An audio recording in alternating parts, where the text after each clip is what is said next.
નમસ્કાર. એક બાળકનું મન કેટલું કુમળું હોય છે, કેટલું કમજોર હોય છે તેનું હૃદય, એ જ સાબિત કરતું અને બધા જ પેરેન્ટ્સ માટે, માતા પિતા માટે આ એક લાલ બત્તી સમાન કિસ્સો જે સામે આવ્યો છે ભારતના વિશાખાપટ્ટનમથી. જી હા, વાત કરીશું આજે આ કિસ્સાની દેશ વિદેશમાં મારી સાથે એટલે કે નસરીન સૈયદ સાથે ધ લોકસત્તામાં. એક બાળક સ્કૂલે જાય છે, રાબેતા મુજબ રોજ એ સ્કૂલે જતો હોય છે. એ દિવસે પણ એ સ્કૂલે ગયો હતો. વિશાખાપટ્ટનમની આ વાત છે, ભારતના વિશાખાપટ્ટનમ, જેને વાઇઝેક પણ કહેવામાં આવે છે. એક 6 વર્ષીય બાળક, હા માત્ર 6 વર્ષીય બાળક કે જે હાલ કેજીમાં ભણતો હતો, તે સ્કૂલે જાય છે અને એ દિવસે એ હોમવર્ક કરીને નહોતો જતો, એટલે એનો હોમવર્ક બાકી હોય છે, બાકી રહી ગયું હોય છે. ટીચર હોમવર્ક ચેક કરે છે અને ત્યારે તેણે હોમવર્ક કરેલ નહોતું અને એટલા માટે એને અંદર ડર બેસી જાય છે કે હવે આ ટીચર મને મારશે. એ મારના ડરથી એ રડવા માંડે છે. એ ટીચરને પહેલેથી જ ના ના ના ના કરીને હાથથી ઇશારો કરે છે અને એ ટીચર જે છે, જે મહિલા શિક્ષિકા છે, તે તેને જે રીતે પકડે છે, તેનું કોલર પકડવામાં આવે છે મહિલા શિક્ષિકા દ્વારા, તેનું બેલ્ટ પકડવામાં આવે છે. જ્યારે શિક્ષિકા તેને આવી રીતે પકડે છે, તેનું યુનિફોર્મ પકડે છે, કપડાં પકડે છે, ત્યારે તેને વધારે ડર લાગે છે. કોઈ પણ બાળકને વધારે ડર લાગે સ્વાભાવિક છે, કેમ કે તેને એવું થાય કે હવે મને બરાબર માર પડશે. અને મારથી કોણ બાળક નથી ડરતું? બધા જ બાળકો ડરતા હોય છે. અને આ તો માત્ર 6 વર્ષનું બાળક, અને એ પણ બિલકુલ કમજોર બાળક. તો જ્યારે એને આવી રીતે પકડવામાં આવે છે, પહેલેથી ડરી જાય છે અને શિક્ષિકાને ના ના ના ના એ પાડે છે. સ્પષ્ટ સીસીટીવીમાં દેખાય છે, જે સીસીટીવી સામે આવ્યા છે આ ઘટનાના. ત્યારબાદ આ શિક્ષિકા તેને એક તમાચો જડી દે છે, એક તમાચો આપે છે. જેવો જે તમાચો આપે છે, એ બાળકને એટલું લાગી આવે છે, એ પહેલાથી જ ડરેલ હતો, તેના મનમાં પહેલાથી ડર બેસેલું હતું અને આ થપ્પડ ખાધા બાદ તેને ત્યાં ને ત્યાં જ ઓન ધ સ્પોટ, જેવી રીતે ડોક્ટરનું કહેવું છે, હૃદયરોગનો હુમલો થાય છે અને એ બાળકની ત્યાં ને ત્યાં જ મૃત્યુ થઈ જાય છે. ક્લાસરૂમની અંદર શિક્ષિકાના હાથમાં આ બાળક ઢળી પડતો દેખાય છે સીસીટીવીમાં. આ સીસીટીવી અમે આપને બતાવીશું.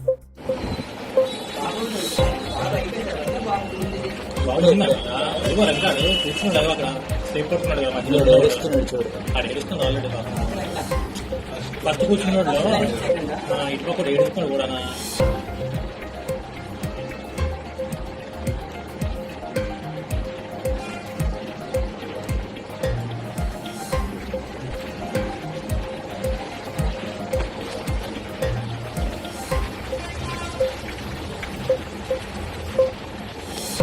అవి చూడు, చేతులు కూడా ఒప్పుతున్నాడు, నన్ను ఏమనొద్దండి ఏమనొద్దు.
બાટલે પડે ને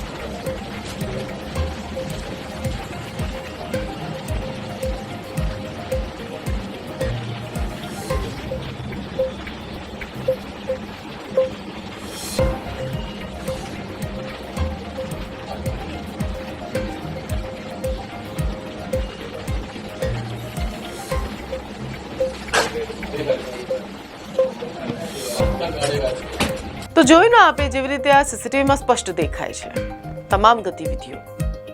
આમાં શિક્ષિકાએ પણ જાણીબૂજીને હત્યા નથી કરી બાળકની. આ શિક્ષિકાનો કોઈ જ આશય નહીં હોય બાળકને મારવાનો. પણ અહીંયા વાત છે કે જે ડર બતાવવામાં આવે છે, શું એ ડર બધા જ બાળકો માટે વ્યાજબી છે? કેટલાક બાળકો એને ઝીલી શકે, કેટલાક બાળકો એને નથી ઝીલી શકતા. કેટલાક બાળકો એટલા મજબૂત નથી હોતા કે શિક્ષિકા ખાલી જોરથી બી બોલે કે શિક્ષક ખાલી જોરથી બૂમ પાડીને પણ તેને બોલાવે તો એ સહન કરી લે, નથી સહન કરી શકતા. આજકાલનું ખાનપાન પણ એવું છે કે આજકાલ બાળકો એટલા મજબૂત નથી. પહેલાની એક કહાવત હતી, સોટી વાગે ચમચમ વિદ્યા આવે ધમધમ. એવી જ કંઈક કહાવત હતી, મેં પણ સાંભળેલી છે. તો આ કહાવત પહેલાના જમાનામાં બરાબર હતી, પણ હવે આ જ કહાવતને લઈને આપણે બાળકોને ડરાવવા જઈએ, ધમકાવવા જઈએ અને તેની અસર બાળકો પર કઈ હદ સુધી થાય છે તે આ વિડીયો પરથી દેખાય છે. આ શિક્ષિકાએ એટલો કોઈ માર એ બાળકને નહોતો માર્યો, પરંતુ જે રીતે તેની બોડી લેંગ્વેજ છે, તેને પકડવાની જે સ્ટાઇલ છે, તેને ડરાવી હશે, જોરથી બોલી હશે, એનાથી જ એ બાળક માટે એટલું જ બસ હતું. અને અહીંયા જે બાળકે જિંદગીને પણ બસ કહી દીધો. અને આ બસ એ બાળકના માતા પિતા માટે કેવું સાબિત થયું એ તો બાળકના માતા પિતા જ બતાવી શકે છે. શું વીત્યું હશે બાળકના માતા પિતા પર, એ પેરેન્ટ્સ પર, કે જેમણે સવારે પોતાના વાલસોયાને તૈયાર કરીને સ્કૂલે મોકલ્યો હશે અને જ્યારે એ આવ્યો હશે ત્યારે તેનું મૃત શરીર ઘરે પાછું વળ્યું હશે. શું થયું હશે વિચારી શકો છો, કલ્પના કરી શકો છો? એમણે ક્યારેય નહીં વિચાર્યું હોય કે એમનો વાલસોયો જે યુનિફોર્મ પહેરીને સુસજ્જ થઈને સ્કૂલે જઈ રહ્યો છે, સ્કૂલ બેગ લગાવીને, એ જ્યારે આવશે ત્યારે જીવિત નહીં હોય, ત્યારે મમ્મી પણ નહીં બોલી શકે. એના મોંમાંથી ફરી એ માં મમ્મી નહીં સાંભળી શકે. શું વીતતી હશે એ માં પર, શું વીતતું હશે એના બાપા પર? તમે કોઈ દિવસ વિચાર્યું છે? આ સ્કૂલોમાં જે દિવસે જેવી રીતે દિવસે ને દિવસે આવા કિસ્સાઓ વધી રહ્યા છે, બાળકો પર, જે વિદ્યાર્થીઓ પર મારપીટના કિસ્સાઓ વધી રહ્યા છે. તાજેતરમાં જ આવા ઘણા બધા કિસ્સાઓ પહેલાં પણ બન્યા છે અને જેની ખૂબ જ ઊંડી અસર અને ખરાબ અસર વિદ્યાર્થીઓ પર પડતી હોય છે, ખાસ કરીને કુમળી વયના વિદ્યાર્થીઓ કે જે 10 વર્ષ નીચેના જે વિદ્યાર્થીઓ છે. આ પહેલાં પણ એક સ્કૂલમાં માત્ર 10 વર્ષની બાળકીને ઉઠક બેઠક કરવામાં આવી હતી બેગ સાથે, અને ત્યાં ને ત્યાં જ એનો હૃદયરોગને કારણે હુમલો થઈ ગયો હતો અને તેનું મોત થયું હતું. અને એ વિદ્યાર્થીનીનો વાંક બસ એટલો જ હતો કે તે 5 મિનિટ મોડી પહોંચી હતી ક્લાસરૂમમાં અને તેને તેની સજા આપવામાં આવી હતી. સ્કૂલ બેગ લઈને તેને ઉઠક બેઠક કરાવવામાં આવી હતી અને ત્યાં જ તેનું મોત નીપજ્યું હતું. ત્યારે પણ સ્કૂલે કોઈ જવાબદારી નહોતી લીધી. હવે અહીંયા સ્કૂલ કેટલી જવાબદારી લે છે તે તો હવે પોલીસ તપાસ બાદ જ ખબર પડશે. પોલીસ શું તપાસ કરે છે અને શું તપાસ કરવી જોઈએ, તપાસ થાય છે બી કે કેમ, અને થાય છે તો કેવી તપાસ થાય છે, કેમ કે દિવસે ને દિવસે આવા કિસ્સાઓ વધી રહ્યા છે. જો આપણે વાત કરીએ જયપુરની, તો જયપુરમાં પણ એક જે અમાયરા નામની વિદ્યાર્થીની હતી, તેની ઉપર જે રીતે તેનું બુલિંગ કરવામાં આવ્યું હતું તેના સહપાઠીઓ દ્વારા, જ્યારે તે કમ્પ્લેન કરવા ગઈ હતી તેની ટીચરને, ત્યારે ટીચરે પણ તેને ઠપકો આપીને બેસાડી દીધી હતી ને ત્યારબાદ તેણે સ્કૂલ પ્રિમાઇસીસમાં જ 3જા માળેથી કૂદીને કે 5મા માળેથી કૂદીને આત્મહત્યા કરી લીધી. અને એ કિસ્સો પણ હજુ ઠંડો થયો નથી ત્યારે આ વાઇઝેકનો કિસ્સો. આટલા કિસ્સા શું, રોજ આવા કિસ્સા તો આવતા જ હોય છે અને સામાન્ય થઈ ગયું છે હવે આપણા દેશમાં. સામાન્ય થઈ ગયું છે નાના બાળકોને ઠપકો આપવો, તેમને ડરાવવા, ધમકાવવા, મારવા, પીટવા, આ બધું સામાન્ય થઈ ગયું છે ભારત દેશમાં.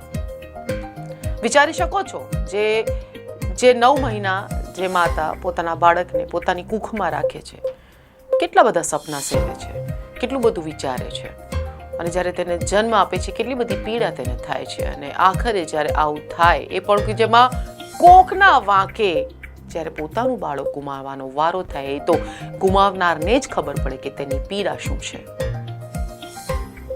અને આ બધી વાતોની સામે કાયદેસરની કાર્યવાહી શું થાય છે, પોલીસ ચોપડે શું નોંધાય છે, અને શું ખરેખર કાયદેસરની કાર્યવાહી થાય છે, તો તેમને સજા થાય છે. હવે અહીંયા શિક્ષિકાની શું સજા થવી જોઈએ? પહેલી વાત તો તેનો વાંક કે તેણે આ જે બાળક છે તેને ડરાવ્યો, એક એવું વાતાવરણ ક્રિએટ કરવામાં આવે છે કે એવું વાતાવરણ પેદા કરવામાં આવે છે કે જેમાં બાળકોને ડરાવીને રાખવામાં આવે છે. શિક્ષા આપવી ખૂબ જ જરૂરી છે, પરંતુ ડર સાથે શિક્ષા આપવી એ કેટલું વ્યાજબી છે? ઘણા બધા સવાલો અને ઘણી બધી શંકાઓ પણ જાય છે. જોકે અહીંયા છે સીસીટીવી, અને સીસીટીવીમાં સ્પષ્ટપણે બધું દેખાઈ ગયું છે, એટલે હવે અહીંયા કોઈ શંકાને સ્થાન નથી. પરંતુ ઘણા બધા કેસીસમાં સીસીટીવી નથી હોતા, ઘણા બધા કેસીસમાં ખબર નથી પડતી કે આખરે થયું શું. તો હવે એ ઘરનું શું કે જ્યાંનો ચિરાગ બુઝાઈ ગયો, ખૂબ જ કુંબળી વયમાં, નાની વયમાં, હજુ તે સ્કૂલના પહેલા ધોરણમાં પણ નથી ગયો, બાલવાડી કેજી માં હોમવર્કનું એટલું બધું પ્રેશર કે બાળક એટલું બધું ડરી જાય, એ ટીચરની એટલી બધી ધાક કે બાળકને હાર્ટ એટેક આવી જાય. શું તમે કયા ભારતનું નિર્માણ કરી રહ્યા છો? આ બચ્ચા દેશનું ભવિષ્ય છે, અને આ બચ્ચા ડરીને શિક્ષા મેળવે એ કેટલું વ્યાજબી છે અને કેટલું ઓકે છે? શું બાળકોને આટલું બધું ડરાવીને ભણાવવું એ કેટલી હદે વ્યાજબી છે? આપના પણ બાળકો સ્કૂલમાં જતા હશે નાના. શું આવું કંઈક કોઈની બી સાથે થાય, તમે શું કરશો અને શું કહેશો? એકદમ ગુસ્સો આવે ને આપણને. કોઈનું પણ બાળક હોય, એ કેમ ડરીને ભણે, એ કેમ મજાથી ન ભણે, એ કેમ મસ્તીથી ન ભણે? શું એને ડર લાગવો જોઈએ હોમવર્ક ના કર્યો હોય તો? ઘણા બધા સવાલો મને તો થાય છે, તમને પણ થતા હશે ને થવા જોઈએ. તમારી પ્રતિક્રિયાઓ કમેન્ટ્સ દ્વારા અમને જરૂરથી જણાવો, ચોક્કસથી જણાવો. આ મુદ્દે મને આપની પ્રતિક્રિયા જોઈએ, કેમ કે નથી સારું લાગતું, નથી ગમતું જ્યારે આપણે એવું સાંભળીએ છીએ. જ્યારે હું તમને આવી રીતે સંભળાવું છું કે એક બાળક માત્ર હોમવર્ક ન લઈ જવાને કારણે, કુંબળી વયનો બાળક ડરના કારણે હાર્ટ એટેક એને આવી ગયો આ ઉંમરે, અને એ મરી ગયો. નથી ગમતું. રજા આપશો. નમસ્કાર.